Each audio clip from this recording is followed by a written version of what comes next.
Hey, all right, all right. We are live from Occupy City Hall. I believe we are on day 256, 257 of the occupation of City Hall in Rockford, Illinois. My name is Leslie Roth. I'm a member of the May 30th Alliance. We are a direct action organization based in Rockford, Illinois.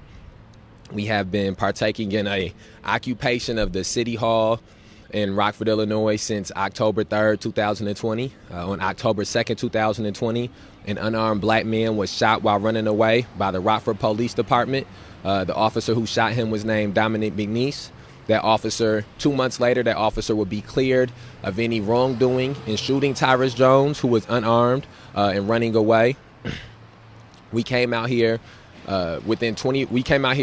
the Saturday after Tyrus Jones was shot. So Tyrus Jones was shot October 2nd on Friday. We came out here October 3rd on Saturday. And a member of the May 30th Alliance organization has continued to be at City Hall since that day. 24/7 we have had members or a member of the organization here occupying this space. So this officer was cleared of any wrongdoing, and he returned back to work. The mayor of the city of Rockford, Tom McNamara, refused to even say the name of the young man who was shot, Tyrus Jones. He did not say his name. He would not have a press conference addressing the shooting of Tyrus Jones. He instead chose to put out a Facebook post addressing the shooting of Tyrus Jones after Tyrus Jones was shot, in which Facebook post he did not say the name of the young black man who was shot. Then later, in the end of November, the shooting would be justified. The officer would return back to work. And again, the mayor of the city would not have a press conference and even so much as say the name of the victim who was shot by the Rockford Police Department. Instead, he chose to put out another Facebook post. So we stayed here, occupying this space at City Hall and raising awareness to the issues of police terrorism, mass incarceration, and racial injustice in the city of Rockford, Illinois, and in the area of Winnebago County throughout that happening. Then on January 5th, 2021, Denzel Duvant was assaulted at the hands of the Rockford Police Department. One of the officers who assaulted Denzel Duvant was one of the officers that was part of the events in which Denzel Duvant was assaulted, because we do not have video and we do not know exactly who did what. But Denzel Duvant was assaulted while handcuffed by the Rockford Police Department. One of the officers who partook in that assault was Officer Dominic McNeese, the same police officer who was involved, the same police officer who shot Tyrus Jones just months earlier.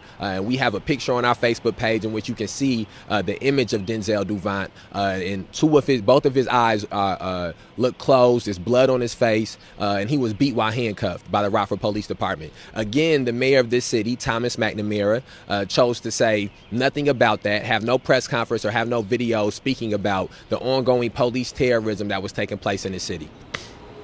So we continue to stay out here as an organization, and we stayed out here through up until April 10th. And then on April 10th, 2021, Faustin Guaitigo was murdered inside of his home by Winnebago County Sheriff Deputy Brulard and multiple other members of the Winnebago County Sheriff deputies who entered into his home like a hit squad. Okay, and this video can be found as well. Entered into his home like a hit squad and murdered this man because they had no value in his life, because they did not believe his life mattered, because they did not believe that saving him meant anything. So they went into his home and they murdered this man on April 10th, 2021, Winnebago County Sheriff deputies. And then on April 11th, 2021, less than 24 hours later, Jose Gonzalez Jr. was shot by the Rockford Police Department by Officer Owen McGinnis. He was shot while he was running away, 19 years old, in the back, shot in the leg while running away. And so that is how that weekend ended. And for anybody who may be not aware of those dates nationally, I will let you know that the same day that Jose Gonzalez Jr. was shot while running away, 24 hours after Faustin Guaitigo was murdered inside of his home, Dante Wright was killed in Minneapolis. And you saw the world, and specifically in Minneapolis, in that area, you saw things stop.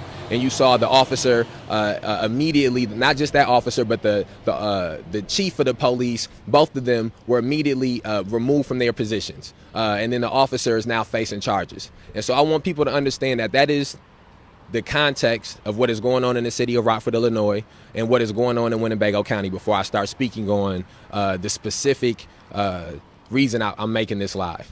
So give me 1 second here. And let me add this as well. After Faustin Guaitigo was murdered inside of his home, there was no press conference from County Board Chairman Chiarelli. After Faustin Guaitigo was murdered inside of his home, the most that County Board Chairman Chiarelli came out and said or spoke was a small excerpt in the newspaper in which he too refused to say the name of the black man who had been, Faustin Guaitigo was an African immigrant who had been murdered inside of his city. He refused to say his name. And then again, the mayor of this city refused to say the name of Jose Gonzalez Jr. after he was shot by the Rockford Police Department in this city. So those are 4 victims who County Board Chairman Chiarelli and Thomas McNamara have chosen to not speak of. And let it be known this: Rockford is a city inside Winnebago County. When Denzel Duvant was assaulted and beat, the County Board Chairman could have spoke about that and should have spoke about it because it happened within his county.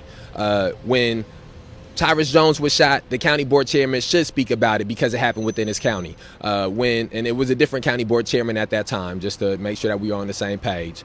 The same thing for the mayor. Thomas McNamara will say nothing about Faustin Guaitigo being murdered, even though Rockford is a city within Winnebago County and multiple Rockford residents have to deal with Winnebago County Sheriff deputies on a regular basis. So this is the context of those 2 men specifically. Now, let me go into I want to pull up a post. And this post has the specific reasoning that I'm making this live. Okay, this is a lineup that, I don't know, it may have already been out before. This is my first time seeing it, but this is a lineup for the Juneteenth event that is taking place this weekend coming up in the city of Rockford, Illinois.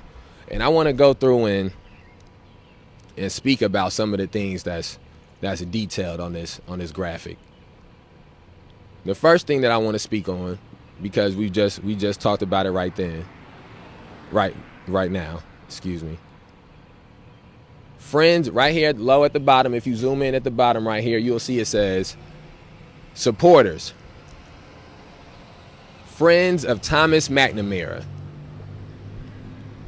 Now, the Thomas McNamara is the mayor of the city. So this is there in the bottom of this Juneteenth event, they have found it necessary to make a political statement, because that's what that is, allowing this to be at the bottom of a Juneteenth event, allowing a white man, the name of a white man who is not only engaged in police terrorism, who has not only engaged in mass incarceration in the form of weaponizing police against people who have been outside protesting about black liberation. Again, for people who don't know, it's 16 memorials out here on these poles. 13 of those 16 memorials are people with black skin. And Thomas McNamara, the racist mayor of this city, who the people who run this Juneteenth event have decided to see fit to put down here on the bottom right here. Thomas McNamara, he weekly 10 times now, he has had his all-white racist public works team come down here and rip down these memorials. Rip down the memorials of Eddie Patterson, a black man. Rip down the memorials of Mark Barmore, a black man. Demetrius Bennett, a black man. Geno Washington, a black man. Logan Bell, a black man. Kerry Blake, a black man. And Shannon Graves, a black man.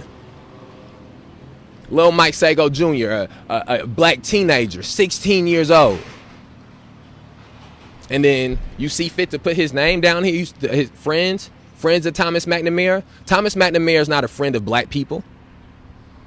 Not of black people. He may be friends of a black person, maybe the black individuals that are running this, but he's not friends of black people. Thomas McNamara is not friends of the family of Demetrius Bennett, or else he wouldn't have the memorial of their loved one ripped down. He's not friends of Geno, family of Geno Washington, or else he wouldn't have their family members' memorial ripped down.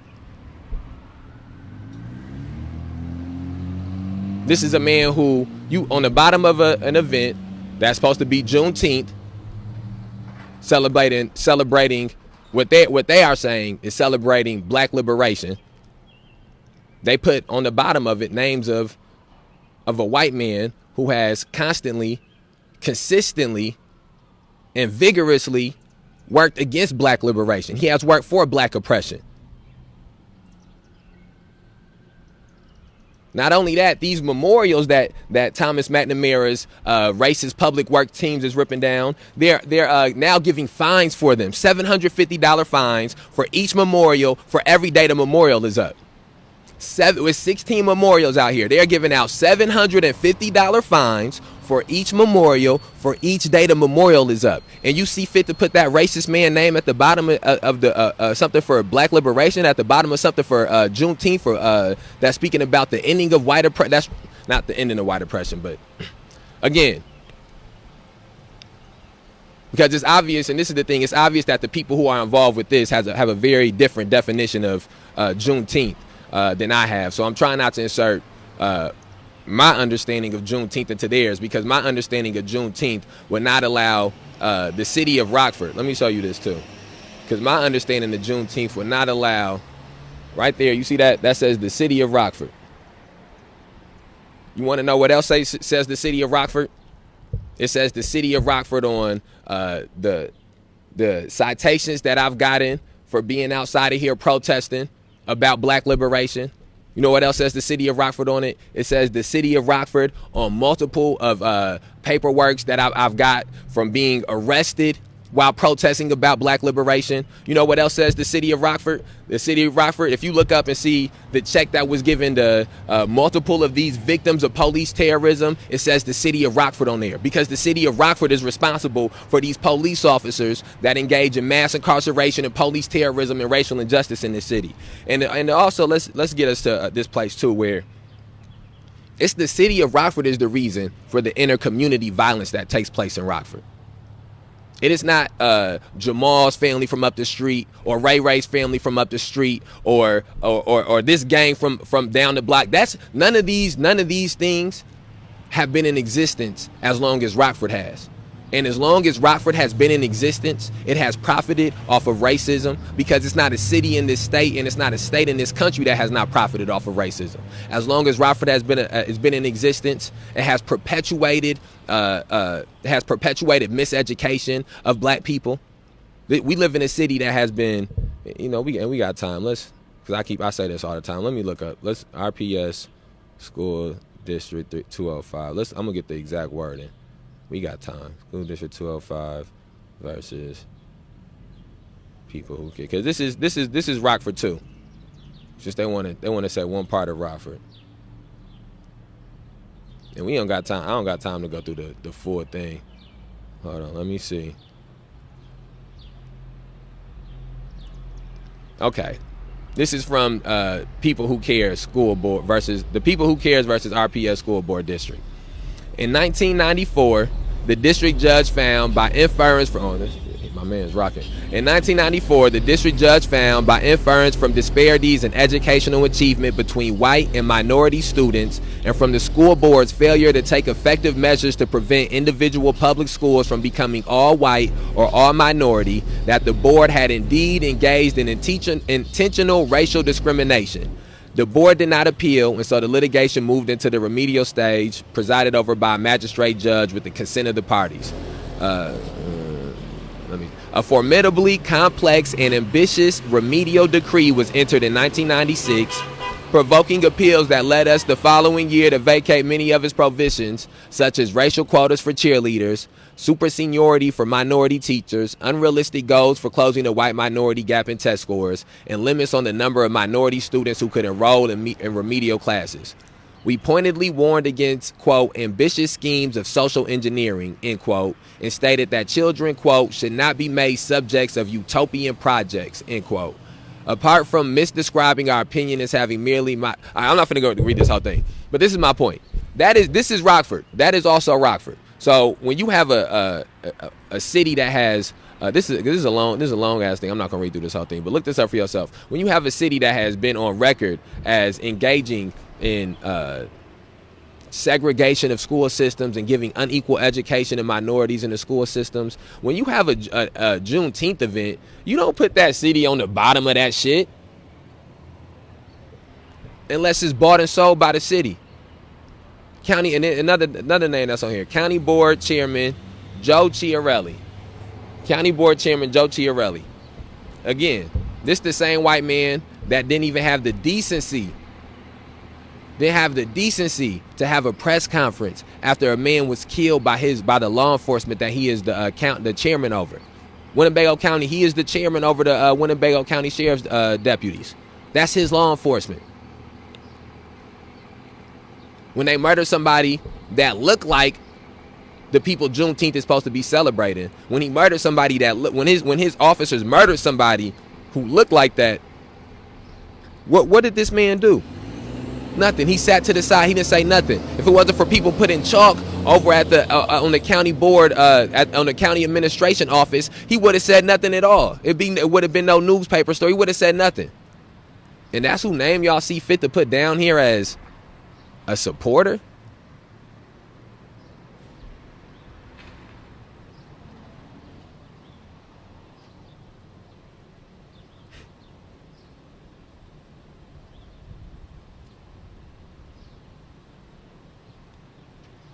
Now let's look at this. Now this is another thing that's got to start happening. Everything can't be for sale. That's the problem, is that you can look through this and see everything for sale. How everything gonna be for sale on the day celebrating freedom? That's how they do the 4th of July though. And that's how you know white people that this is white power structures. White power structures have their hands in this because they treat it just like that they treat the 4th of July. Let's go through the lineup. Black graduation with conscious coaching, Tony Turner, 1:00 p.m. And I want to let it be known too that this is taking place at Mississippi Park. Mississippi Park. Black graduation with conscious coaching, Tony Turner, 1:00 p.m. Juneteenth, 1865, welcome by Tommy Meeks. Escape live music. Team panel hosted by Cameron Muhammad. Discussion with NBA Bulls player and three-pointer record holder Craig Hodges.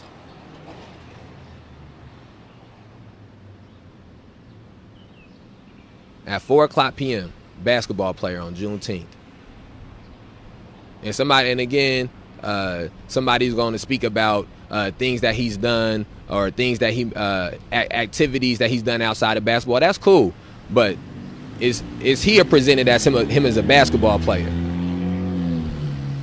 And let me go into this too. See, so because I can't just expect everybody to have the same understanding as others. Now let me tell you, I'm gonna tie this back to Craig Hodges and basketball at a Juneteenth event and basketball in the city of Rockford, and how it's looked at, how the city uses basketball to try to keep black people in a certain place, in a certain spot. We went to that. Last year they was having these listening sessions down over at District 1. The listening sessions where they wanted the community to come and talk about the issues that they had with policing, or talk about issues that they had with police violence and police harassment and things of that nature. And so people was going into District 1 for the listening sessions. I sat in for one of them, the third one, the last one that they had. I sat inside for a portion of it. Inside of the listening session, one of the most common things in it, because it was a board, a table full of people. So the citizens would sit in the back, community members would be sitting in the back, any news press would all be sitting here in the back, and then you had in the front a table full of all white. It was all white people, and then it'd be like they sprinkle in a few black people here or there to make it seem like it wasn't a racist. It would make it seem like it wasn't a bunch of black people trying to tell a board of white people about their racism. So, because of the optics that would have. One person even told me that they went up there thinking that they was going to be participating as a community member, and at the last minute they was told that they was going to be one of the people sitting on the other side talking because they needed somebody to fill in the spot. So that's how this was set up. So anyway, just majority of police officers, and then the mayor, and then a couple aldermen. And so the police officers repeatedly would talk about how one of the main things they was doing to bridge the gap in the community between them and the young black men in the community and young black people and the black families in the community is playing basketball with the kids. Chief O'Shea, ex-Chief O'Shea, got up there, ex-police Chief O'Shea got up there and said that one of the biggest accomplishments he feel like he's made in bridging the gap between the community members and the police was that he started a youth football team. The chief of police up here saying that he think one of the biggest things that accomplishments they have made to bridge the gap was having a youth football team. One of the young black men that was there listening, because he was hearing the same bullshit I was hearing, he stood up and he said, I keep hearing y'all talk about what y'all doing to bridge the gap with younger people, because they was talking about youth sports. He was talking about, well, what about the teenagers and people that's 15, 16, 17, 18 like that. And then another different guy, police officer, got up and stood up and said, well, one of the things we're doing is we keep the gym open in the police district too. We keep the gym open late. And we let kids from the community come in and play basketball in the gym. Okay, so 80% of the solutions that they had for problems with the police officers and black people was centered around sports.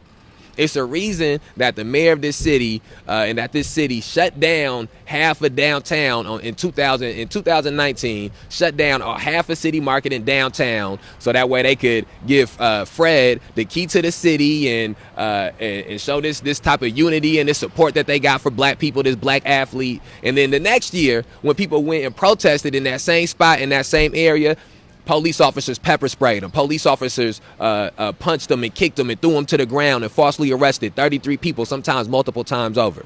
And now the next year, they've shut down the whole street, that same street that they gave that key to the city to a basketball player for.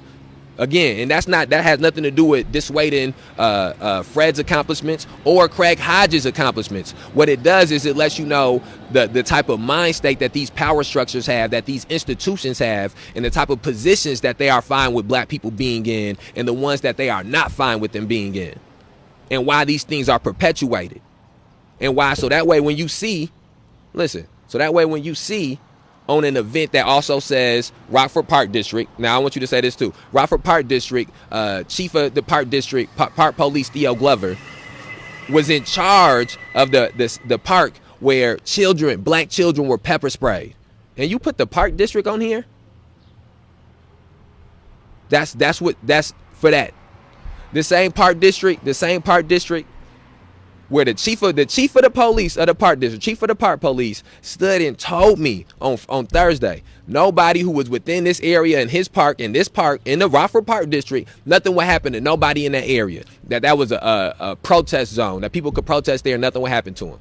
24 hours later, this same chief of the Park Police was overseeing people being arrested in that area, was overseeing as a white vigilante brought handcuffs and tried to do a citizen's arrest in this city because the police department in this city said that it was okay to do citizen's arrest. Because the state's attorney got up there and said it was okay for citizen's arrest. Again, this is the state's attorney is part of Winnebago County. Chiarelli is the county board chairman.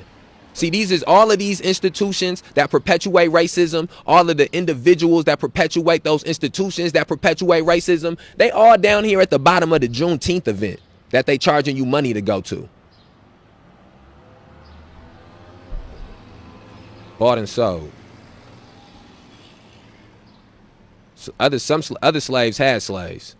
There was people who were enslaved, would get their freedom, and then they would engage in slavery. During segregation, it was black businesses that profited so much because the black people in the community was only allowed. Okay, my fault. My alarm going off. It was black people during segregation who had businesses and communities that profited overwhelmingly more because black people could only go to their businesses and couldn't go to the white businesses across town or couldn't go to the white businesses in other counties. And so when it came time to end segregation and when it came time for people to struggle against segregation, some of those people wanted segregation to continue because they knew that they would start losing profits if black people could go to other places. That's a fact. Hold on, this camera kind of quick. It's throwing me off. All right. So when you look at an event, and at the bottom of it you can see names, friends of Thomas McNamara, same Thomas McNamara who on Friday before this city market take place on Friday, he will send his racist public works officers to come out here and tear down memorials of black people. Maybe he won't do it this week because it's Juneteenth. He wait for it next week. Okay, let's go. Okay, so again, that is why when you see, and I sort of jumped off topic, but that's why when you see this says discussion with NBA Bulls player and three-pointer record holder Craig Hodges, that's why that's a red flag.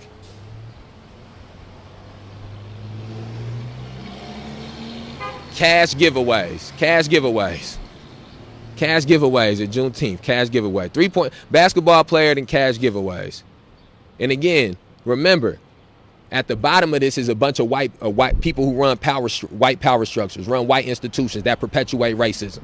That's who's at the bottom of these things of the cash giveaways, of the basketball player coming and talking. Flora Cousins, 4:30. Live music, 4:45. Groove Hotel. Live music, gospel, Richie J. Carroll and Desmond Handy, 5:20. Live music, rapper Terry Hart, 6 o'clock. 6:10 p.m. Diamond earring giveaway at the Juneteenth event. After the cash giveaway and the three-pointer record holder having a discussion at the event that's got white people names all at the bottom of it. Not just any white people who have engaged in racism for the last 12 months.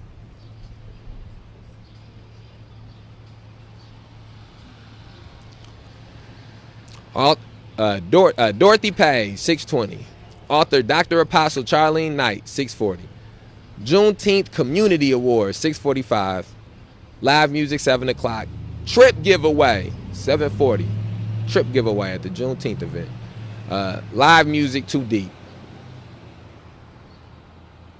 Plus another trip giveaway to either Miami or Denver. At the Juneteenth event, they giving black folks the chance to fly out to Florida, maybe the most racist state in the country. I know y'all like Miami, though. I ain't knocking Miami nice. Miami nice is racist, though. I don't know if at the Juneteenth event you should be giving a ticket away to maybe one of the most racist states in the country, but get it how you live. Okay. And again, I believe this is the event that's $45 or $50 or all of these events this event costs money. So really the cash giveaway is a chance for you to earn back the money you just spent on the ticket. If you got a family, if you are black, because I would assume these the same people who would say that they number one thing is trying to keep the black household together.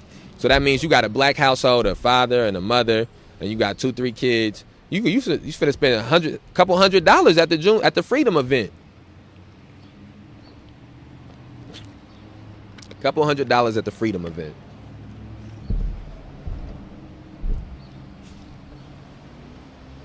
Couple $100 at the Freedom event.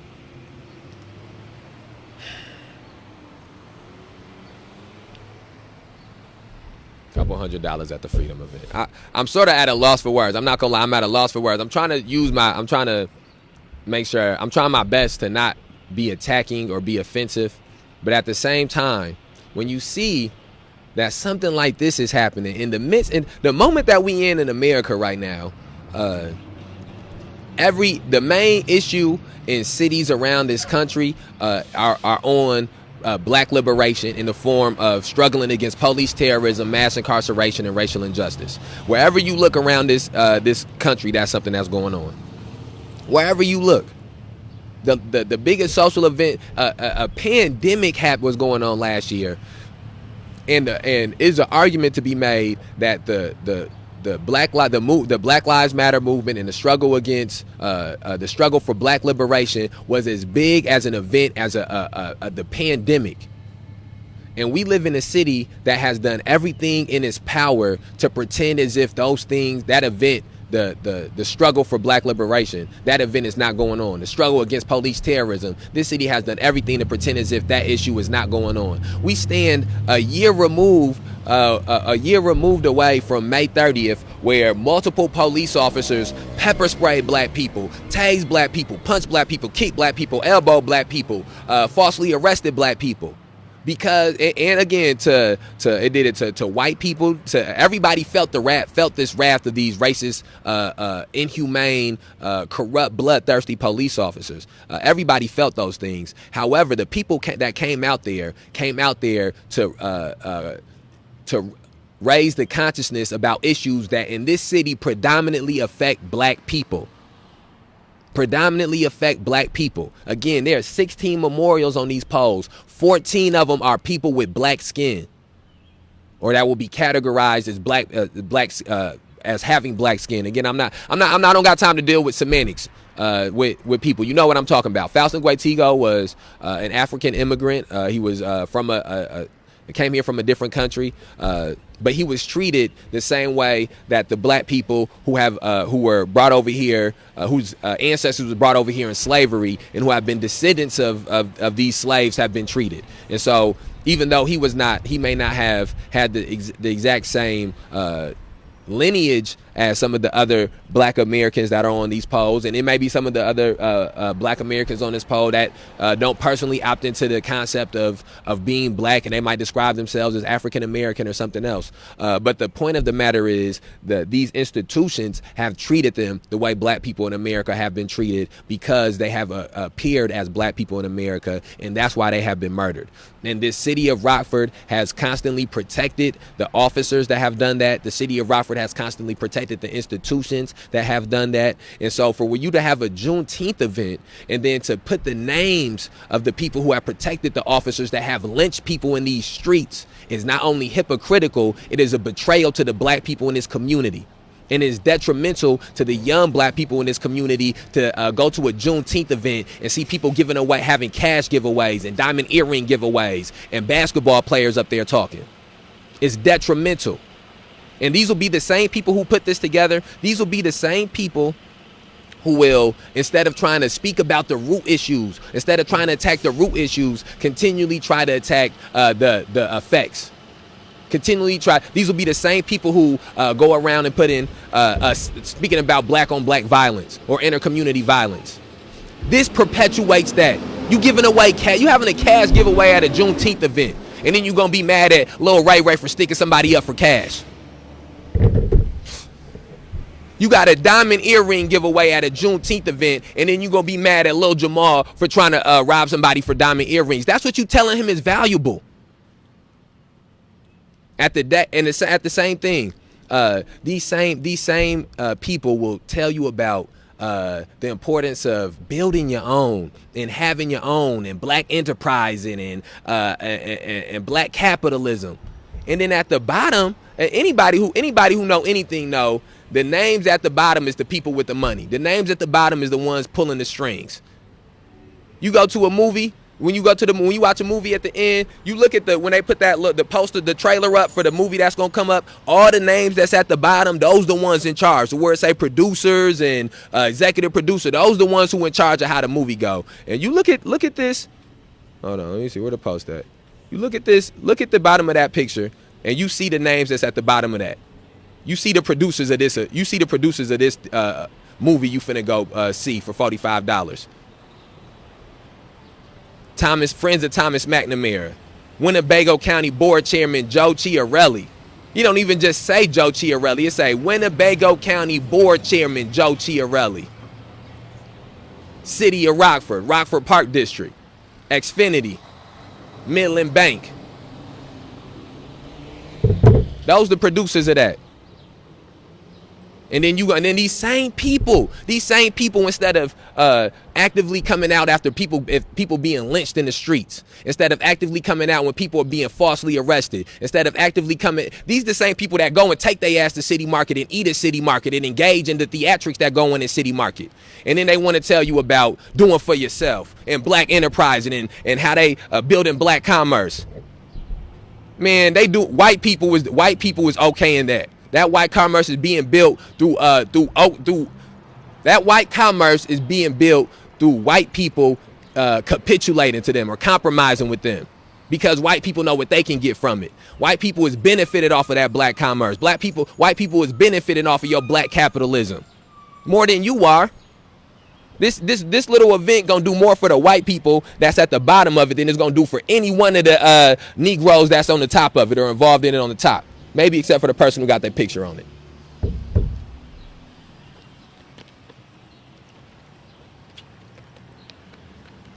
And these will be some of the same people. Some of the same people. I asked somebody, made a post, and I said, how come it costs, let me see if I can find it. I said, how come it costs does this cost $45 to go to this event? And I was told that because it was a recording artist there, that it had to cost money. It had to cost money because it's a recording artist. Recording artists can't do free concerts. Ain't no such thing as a free concert. Let me see if I can find it. And then again, and while we on this point, I asked somebody, I like, do you think it's gonna be police here? If these Negroes have police officers, because I'm gonna be there. I'm gonna be there with a megaphone and with chalk.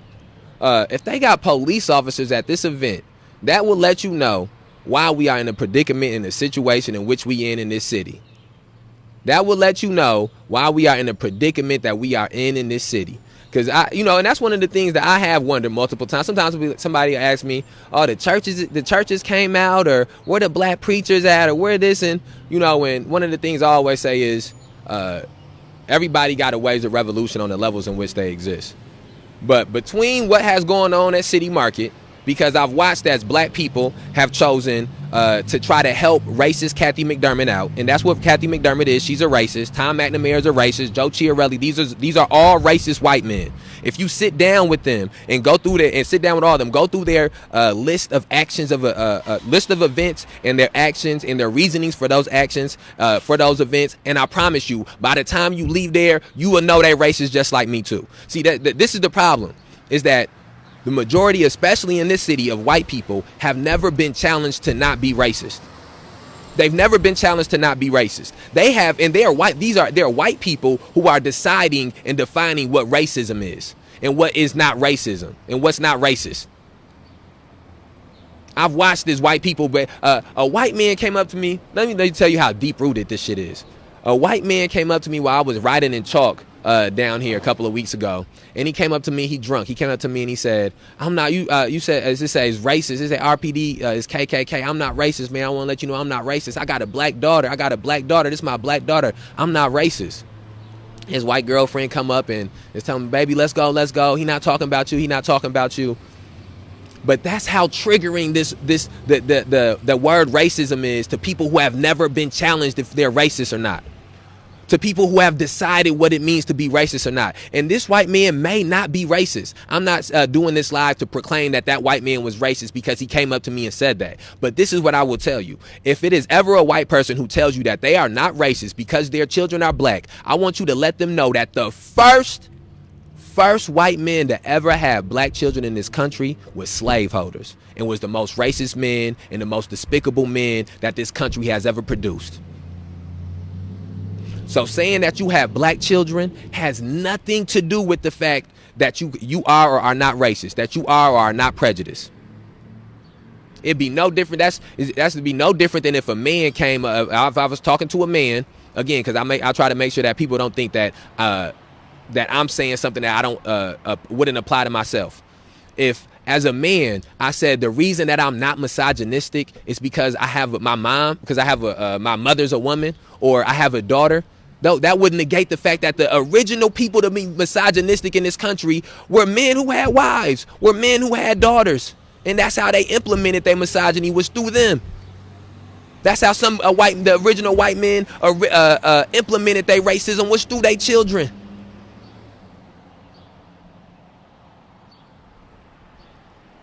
And so again, the oppressor does not decide the terms in which oppression exists and which it doesn't exist. And that gets us back to the fact that why on Juneteenth would any white people names be on the flyer? Why? Why on Juneteenth would any white people names be on the flyers? Even think about this. Think about yourself to be the county board chairman, Joe Chiarelli, to be a white man. Because I've heard people have issues with white people being involved with protests or white people being involved in demonstrations. And again, when you speak about slavery, because this is what I want to make sure that is the difference. I want to make sure that we are different. There we go. All right, there we go. It was tripping. There we go. I want to add her. Okay. All right. Where was I at? Oh my goodness. Long slide. Got a lot of technical difficulties. Okay. All right. Let me move this over. There we go. Okay, where we was at? Okay, yeah, the white people that's on the bottom of this flyer. All right, so let's say that we speaking about the abolishment of slavery. There were white people, white workers, who, because in the South, slavery was going on, and it was white people who did not have to pay any workers. It made it so that the white workers who were getting paid less. Again, this is how capitalism works. I'm not sitting here trying to advocate for or against capitalism. That's not the point of this conversation. What the fuck is those two cars? Damn, it's two cars that look like Terry's. Damn. Anyways, it's, damn, this shit really throwing me off. Anyway, all right, this is the point. It was white people who were disproportionately affected because of slavery and because of slave wages. And so for it to be white people who would want to participate in ending slavery for selfish reasons would be understandable. And then for the same thing, for it to be white people who would want to participate in ending slavery because of the inhumaneness of the slavery, because of the perpetuating of racism that was at the root of slavery, that would make sense. And so for those people, for whatever reasons, to participate and to want to participate in the abolition of slavery would not be something that I would decry, or that's something that I would be against. The same thing for Jim Crow times, when people were trying to end segregation, for it to be white people who would be against the inhumaneness of segregation, for it to be white people who would be against the racism that segregation was perpetuating, or if it was white people who felt that they could benefit personally, whether it be for political reasons or for whether it be for business reasons, for ending segregation. Those are all things that happened and are understandable, that you can have conversations and communicate about. And I'm saying those things to say that I am not against, or I do not think that is unfathomable that white people would want to participate in the liberating of black people. However, I think that it is 100% a time and a place for those white people to be put on the forefront of that liberation. It is 100% a time and a place for those white people to be given status as equal to the other people involved in that liberation. And it is 100% certain types of people who should and should not be involved in that liberation. You cannot have white people being involved in a Juneteenth event that are actively being involved in the destruction of memorials of black people, and that are actively being involved in the criminalizing of black people who are protesting and demonstrating for black liberation. You can't have those things going on. And when you do have those things going on, that's what gets us to a place of what did you say? Oh yeah. Hold on, let me move it. We gonna move the table around real quick. We got somebody gonna jump in.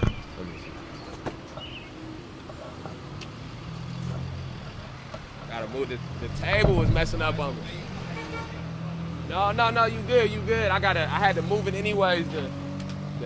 I had put it here, and then the internet connection went out. I'm gonna try to get it back on. Okay. All right, let's see if we can get it back over here. Okay.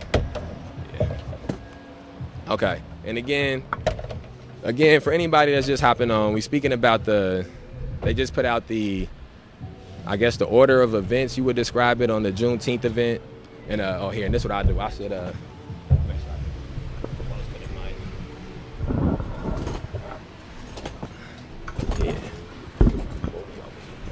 close to the mic over here. Okay. There we go. Yeah. All right, we got you on. Let me get the speaker on. There we go. Okay, yeah, for anybody that's just hopping on now, anybody that's just getting a chance to get on, again, I don't want anybody to take this as an attack.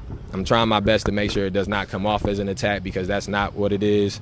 But the Juneteenth event that's taking place this weekend just put out the order of events and the list of events, and it spoke about some of the things and some of the people that's involved with it. And so we're just having a discourse about the event, trying to dissect some of the things that are on there, because I do believe it's some decisive things that's on there. And Antar just hopped on, so I know Antar said he had a few things that he wanted to talk about, so I think you should be on. Yeah, when I heard you talking about Juneteenth and pointing out some things about the local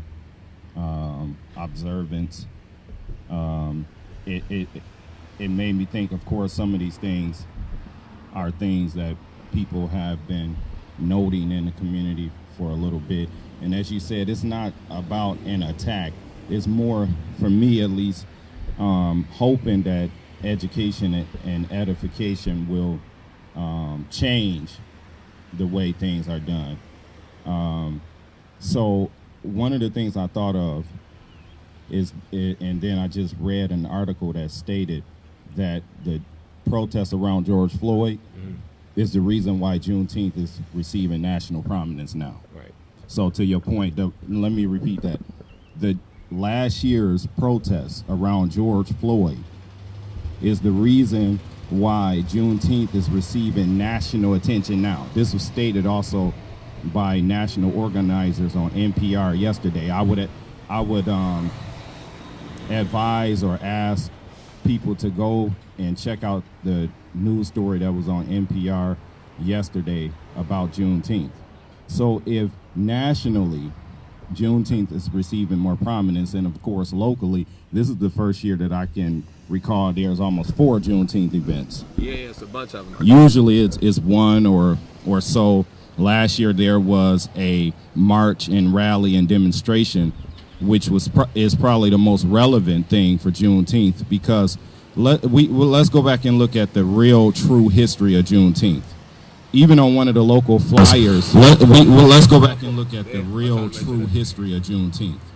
Even on one of the on one of the local flyers, they had that Juneteenth was the day that black people were freed, or the last black people were freed from slavery. And that's not the full story. And it's very important to go and study the full story of what happened in Galveston, Texas. It wasn't that it was enslaved people who didn't necessarily know that they had been freed. There was a local and state Confederate system and army that prevented the people in Galveston, Texas from being free. It wasn't that they just didn't know. There was a concerted effort by local authorities to withhold this freedom. And that's very relevant to the situation we're dealing with in Rockford. And you brought up the People Who Care lawsuit. It has taken federal authorities to come into Rockford the same way they went into Texas. Yeah. The Juneteenth is actually the day that the Union Army freed these local people from local Confederate Army and city officials.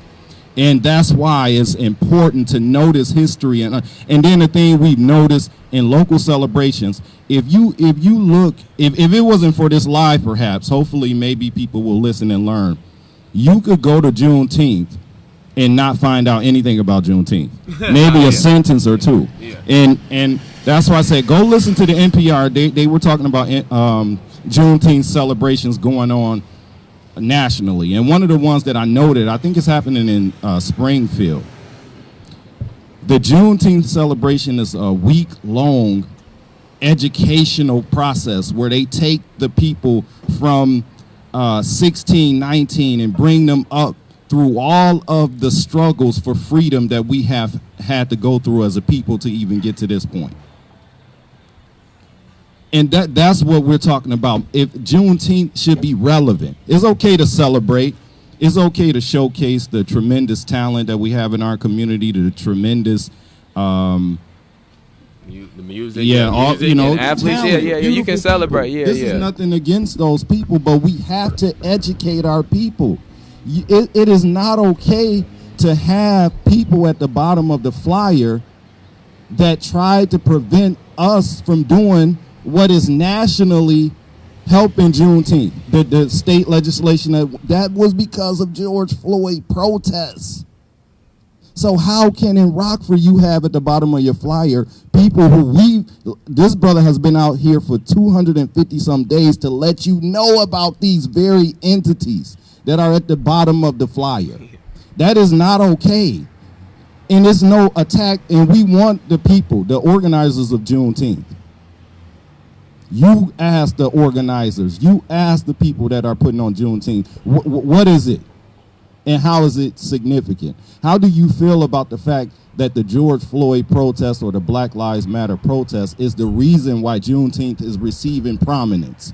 The logo, the Juneteenth logos that you see on the flyers, the red, gold, and green logos, those are national logos. These things, Juneteenth t-shirts are selling like hotcakes. All of this is because of the sacrifice of the people who were protesting and demonstrating. So how can you even have a Juneteenth without coming to the vanguard of what has been the protest movement in Rockford? If you don't have the Rockford Youth Abolitionists on your flyer, if you don't have the May 30th Alliance on your flyer, is there any other organizations that you could say, or individuals? If you don't have, if you have an award and this brother not getting one, and not that that's what, you know, it's not about that, but what are you doing? No, yeah. Nationally. You can. But this is the other point, and I think I made it. If Juneteenth is really about getting free from local racist authorities, that's what Juneteenth was. The Union Army came in Texas and freed black people. They knew they were free. They just couldn't get free because the Confederate Army wouldn't let them be free. And what we're saying is that is what Rockford is now. 815 Mutual Aid Network. Somebody was pointing that out. 815 Mutual Aid. If these people aren't involved, and we don't want this to be, we want the organizers of these events go study them more deeply now. Because why is it that the George Floyd protests have brought Juneteenth? And it goes to, when you read, I don't know what page you are on in the reading. Why we can't wait? I think I'm about 120. Well, I think I'm on page like 140. I have the May 30th Alliance copy. I'm going to bring it back down here. But I think I'm on like page 140, chapter 8. And he talks about exactly what you're talking about, how some of the people that say they are allies to the black struggle have said, well, when will the protests end? What's the point? What do you want now? Right. Dr. King was saying, they were saying that now. Well, we let you on the bus. What now? You know, and the gradual giving away of bits of freedom. He even talks about on how the black people during slavery that were actually how they bought their way out of slavery. Right. And when he was describing this, so when you get to that point, or you need help reading that, that would be a nice little live there. When you get to like chapter 8, it deals with Juneteenth. Chapter 8 deals with Juneteenth. It shows the depth of the knowledge that the author has about slavery, and it made me realize we don't really know in the depth of the history of slavery. If we knew the depths of the history of slavery, you hear people saying, I don't want to see another slave movie. I heard you need to watch more slave movies. You need to read more books about enslavement so you can increase your depth of knowledge, and then the celebration of Juneteenth would be more significant. It would be more based on us figuring out how do we get complete and whole freedom. Juneteenth is a day to abolish injustice. I don't think that the organizers of Juneteenth or the people participating would say that injustice has ended in Rockford. No way. Or in the United States, actually. No. If injustice exists in the United States, Juneteenth should be about ending injustice. It's okay to have positive events and to do things and try to form collaboration with the city. No one intentionally wants to be enemies necessarily with the city just because. Yeah. You know, we know that we need a Juneteenth in Rockford. The federal authorities had to come and take over the school district. And before that process could be carried all the way out, the lawsuit was rescinded. I don't know if I'm using the correct legal, but go back and study the case. The people before the 10th year that the federal authorities that had taken over the school district, before everything that they were trying to do to end the racial segregation in the schools, the city rescinded it because of they had some type of vote or something, and the citizens decided that property tax increases was too heavy of a burden to correct the schools. And so even now, so the local Confederacy remove the federal authorities that were bringing us educational Juneteenth. Which is the same thing that happened in Reconstruction. At the end of Reconstruction, it was the removal of some of those federal authorities that were that were keeping the local Confederate people and the local white power structures from regressing all of those things, and somebody has told me, recently, and, me and you talked about this, that people say that now that they could sue the RPS school district because of the fact that once those authorities were removed, they did regress so much further back that all those same issues that the federal authorities had to come in to get solved are still present. And I would make the argument that even nationally, we live in a country where if we actually were to sit here and to come up with a way in which we were going to fix some of these community problems that we have, it would take it would take the type of rollout that they did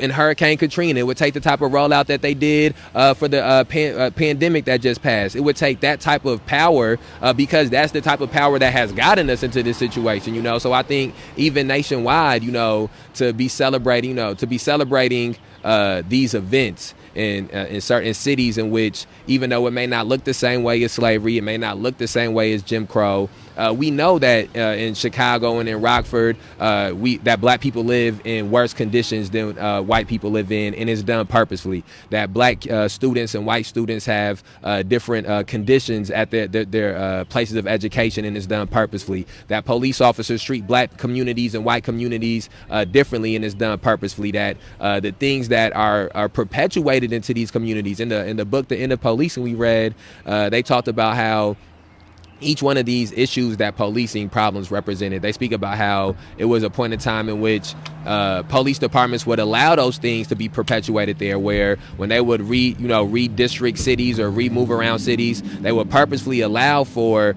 sex work to be done in certain cities, certain areas of the city. They purposely allow for drugs to be sold in certain parts of the city. They purposely allow for criminal activity to be done in a certain portion of the city, and predominantly it would be in the black areas of the city. When it was time to move in some type of plant that would be detrimental, or a factory that might be detrimental to the health of the people in the community, they will move those into black communities. And so for us to be sitting here now, so far removed from these issues, but for these issues, so far removed from the root cause issues of Juneteenth and slavery, and them sending the federal government down there to change what those parameters were. But for us to be living in a situation now in which we understand that if we were to ever effectively get some of these things changed, it would take that same type of activity, or that same type of sweeping power to get those things fixed. If we aren't addressing that constantly, if we're just pretending as if it happened one time and now everything's fixed, it does go into perpetuating us being into the same position in 10 years or in 20 years. So I think that yeah, and I'm still thinking of, as I was riding in the car listening to the live, I'm thinking of some of the points that you made, and the sponsors at the bottom of the flyer, and what does that say about the entities, the institutions and organizations that, for one thing, they have agency over our youth? These institutions at the bottom of the flyers, and the African Americans or blacks or whoever who's coordinating with them, currently they have agency over the youth. These are the same people that have the grants to give summer jobs, yeah, which youth need summer jobs or what have you. But when these same institutions would allow their name or their logo at the bottom of a flyer, and they don't even know if the organizers even know what Juneteenth is. Yeah, you're not even partnering with. That's incompetence. Yeah. To at a time where Juneteenth is being discussed nationally, to be in partnership, in the whole partnership, no one really knows the significance of Juneteenth, really. Yeah, it's just, I told somebody they're treating it just like the 4th of July. They basically just having an event, and they get together and trying to get as many people to come and make it as fun as possible. But they're not trying to. It's nowhere within the the way that they've rolled it out, the list of events that they have in there, it's no way that they could fit in there, discussing, like you said, the relevancy that Juneteenth has now and the roots of Juneteenth. It's just not. And even if it was, I would make the argument that the people who would need that education the most are the people who could least afford to pay that amount of money to go there, are the people who could least afford to go and drive and get to this place, and you got to take the whole day off for the event. So I would think, so even to me, that point is moot, because if they were to say, well, our plan is to do some type of education, our plan is to add these dynamics into it, the people, they're there celebrating graduation. People who's already graduated. What about some of these things should be being raised to the people who didn't get to that get that far. If that is truly going to be said as something that they're also doing, I would make the argument that even if they were, it's not the right crowd to do it for, because of the fact that it costs money, and because of the fact that it costs the amount of money that it costs. It ain't a $2 ticket or a $5 ticket, And that's what I'm saying. If you're the executive director of the Rockford Park District or the city of Rockford, and you don't know who you can learn the true meaning of Juneteenth from in your city, when it's a national discussion, what if they had a panel of mayors nationally to discuss Juneteenth?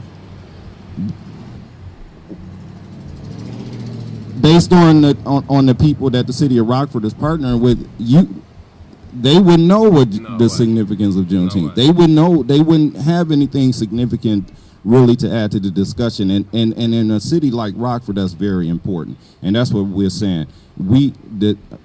It is very important to keep in mind that Juneteenth right now nationally is being tied to George Floyd. So before George Floyd, or like you said, the pandemic of racism and police terrorism and mass incarceration, those pandemics, which rose to more prominence than COVID at a point last year, that is the focus of any Juneteenth. Because before that, partying and celebrating, because Juneteenth has historically been a celebration, so people, will say, well, that's always been the way that Juneteenth has been celebrated, as a celebration, to celebrate where we've come, and to celebrate the excellence in our community, or the artists and the successful people, and to put that on display. That may have been semi-fine and dandy before George Floyd, but after George Floyd, it should be apparent to everyone that Juneteenth, the significance of it is that it's still happening. There's Juneteenth popping up, or dates in which people are being freed from local racist authorities. That's the message of Juneteenth.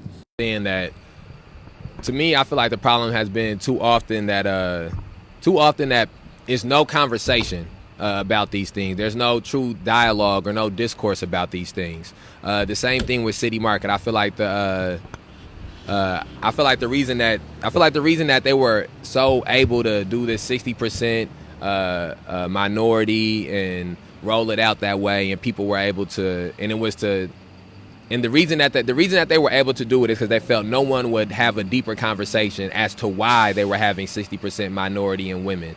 And the same thing with shutting the street down like this. The reason that they could shut so much of this street down and do something that is so out of character for the last 11 city markets is because the fact that they don't think it will be any dialogue or any conversation about it. The reason that they feel they can tear down the memorials, the reason that they feel they can continue to shoot people, and the mayor feels like he doesn't need to say the name, is because the city has gotten so comfortable with not only just not challenging the status quo, but not saying anything about the status quo, not even mentioning the status quo.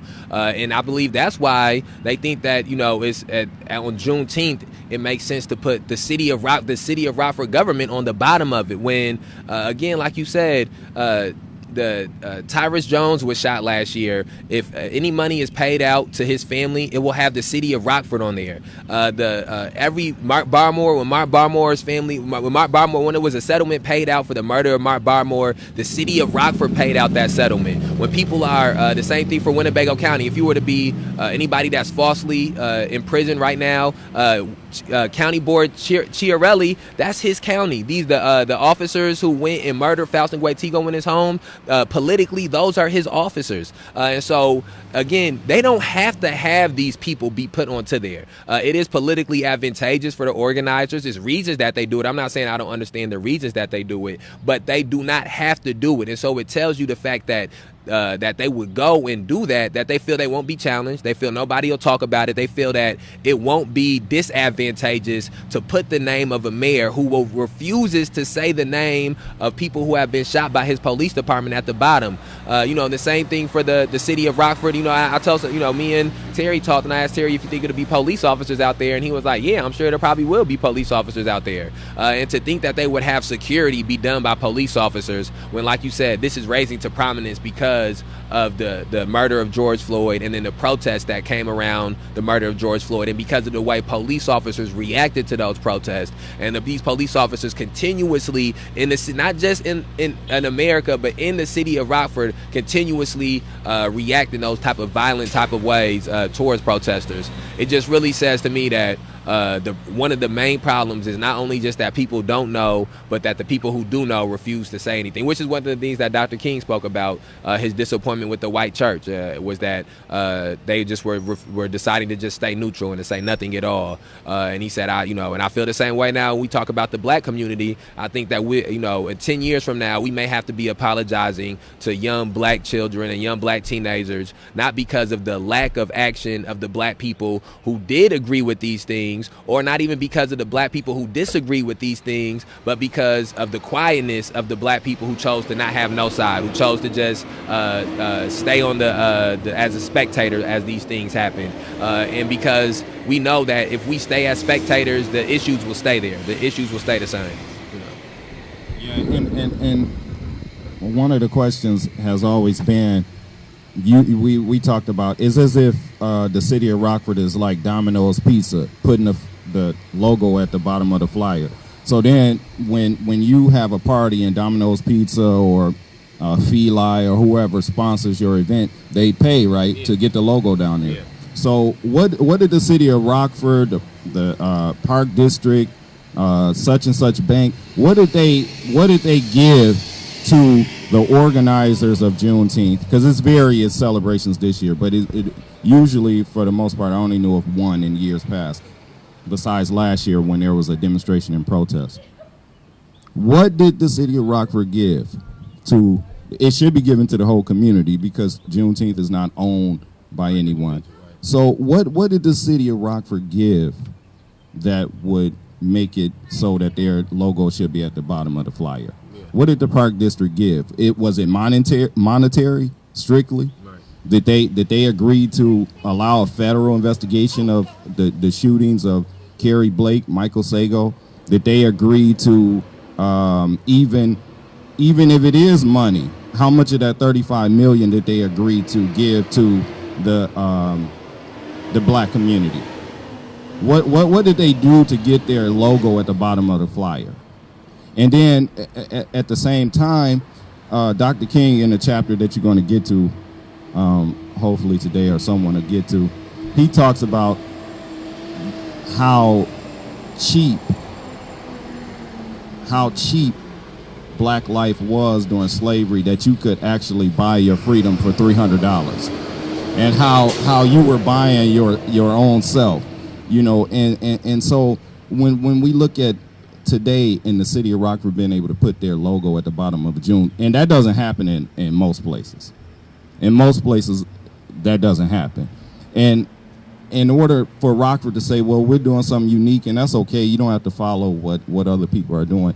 But what about, why is it that the city of Rockford should be in partnership with Juneteenth? What have they done for the community, the city of Rockford as a government, or the Rockford Park District?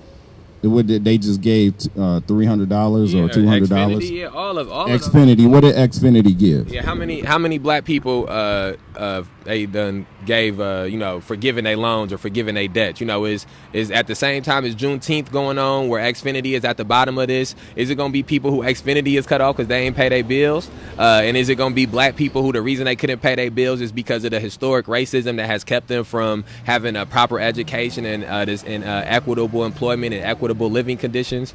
And I think that, again, that's, when we talk about what the issue is specifically in Rockford, but even as you extrapolated it to America, is it not only is it not being a conversation about these things, but then is the people who perpetuate these things being the ones to decide what is and what isn't racist, or what is and what isn't perpetuating racism. And again, I'm sure the people who Xfinity probably think that, they done did whatever they need to do for black people. I was telling the same thing I was telling Terry, is that the reason that we talked about this with basketball, with sports. The reason that they were okay putting Black Lives Matter on that basketball court and putting I Can't Breathe and all these different things on the back of these black men's jerseys, and letting that be what they're the main thing that they did as far as addressing these issues besides monetary things, is because they feel that when they see certain entities in the black community do things, that's what they're praising too. That's what they're doing too. Imagine imagine if somebody's telling the police department that just doing sports with black people is not going to bridge the community. You have to do besides the fact of whether we agree with, the abolition of police, and, besides those things, if you were to say, if it was a police officer that and a community member, and these people believe that they can bridge the gap between community members and police departments, which I don't believe because of the innate nature of police departments. But let's say that you do believe those things, and you're trying to tell them that you have to do more than play basketball. You have to do more than just sports. And then they see the Juneteenth event come out, and the main attraction, or the main name that's outside of music or preaching, is an athlete. It's a basketball player. So to them, that reinstills the stereotype. That perpetuates the stereotype again. And so that's why the NBA feels as if they could put Black Lives Matter on the court, and that's addressing racial injustice. So they can put I Can't Breathe on a jersey, and that's affecting racial injustice. So they can have a Black Lives Matter commercial during a basketball game, and that's affecting racial injustice. And again, that gets us to the place where how many generations can go blame young black people for trying to be musicians or athletes, and then you have an event that's full of musicians and athletes, because again, and then the same thing when it comes to money, and so I'm not against music. I make music. I love music. I'm not against music. I love sports. I'm not against sports. I'm mad LeBron James lost, and he can't get this 5th ring. But I think that, again, it's a time and a place for all of those things. And for too often, and especially in the city of Rockford, they've been. All right. Okay. We back on. Yeah, we had. Yeah, I just wanted to say, about that.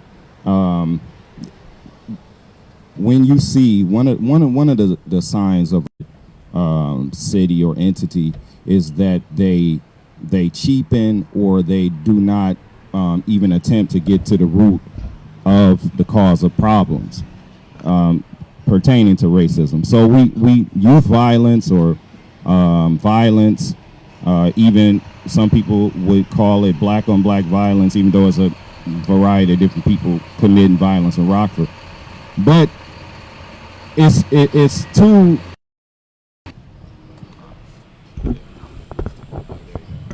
Yeah. All right.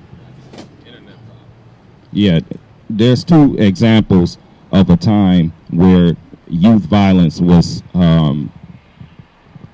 brought very low. And one instance was with Fred Hampton Sr. in Chicago. He was able to politicize the young youth that were on the street involved in gangs or what have you. Crime dropped tremendously in Chicago during the environment that the Black Panther Party created. And one of the reasons why it dropped is, like I said, they politicized the youth, and they got them involved in the struggle for justice, or the struggle for freedom. And so during Juneteenth in Rockford, that's a subject that should be the subject of the Juneteenth. What do we do how do we get to the real root of this violence? And like I said, racism is at the root of that violence, and we see that because Dr. King is another example of when he moved to Chicago, he worked with the youth. He even had a couple of the street tribes or street gangs as his vanguard, or as a protection when they were marching through Marquette Park. During the time that Dr. King was politicizing these, he worked with the leaders of these street tribes. Crime dropped tremendously. But the city of Rockford, or whatever, the FBI, they decided that the destruction of racism the maintaining of the status quo or a racist white power structure was more important than black on black violence ending. That was the choice when Fred Hampton was assassinated. That was the choice when Dr. King was removed from Chicago. So in terms of Rockford, with the youth violence will be stopped when youth are put into the liberation struggle. One of the things, if you want to celebrate Juneteenth, come down to City Hall and check with the May 30th Alliance, or check with organizations that are about freedom and equality, ending racism. That's what you need to engage the youth in. It's okay to give them summer jobs and have them picking up trash on the side of the road and giving them a little money. Studies do show that youth employment helps to slow youth violence and things, but it is not going to stop it.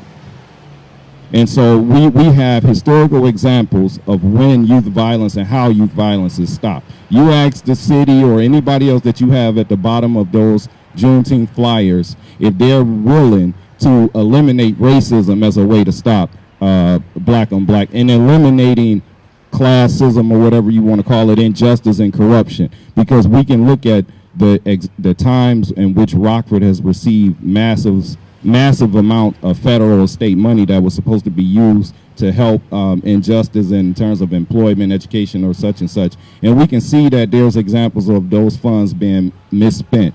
And so that's why I say that for Juneteenth, the liberation struggle for the ending of racism in Rockford and America should be the focus in the conversation. Yeah, let's see. We gotta have some. We gotta crash. All right, we have a lot of audio. We didn't have a lot of audio issues. Well, really, it's connection. It's the internet. Internet connection issues. Okay. All right. There we go. Oh wait, no, I got it. Let me see. Okay, we go.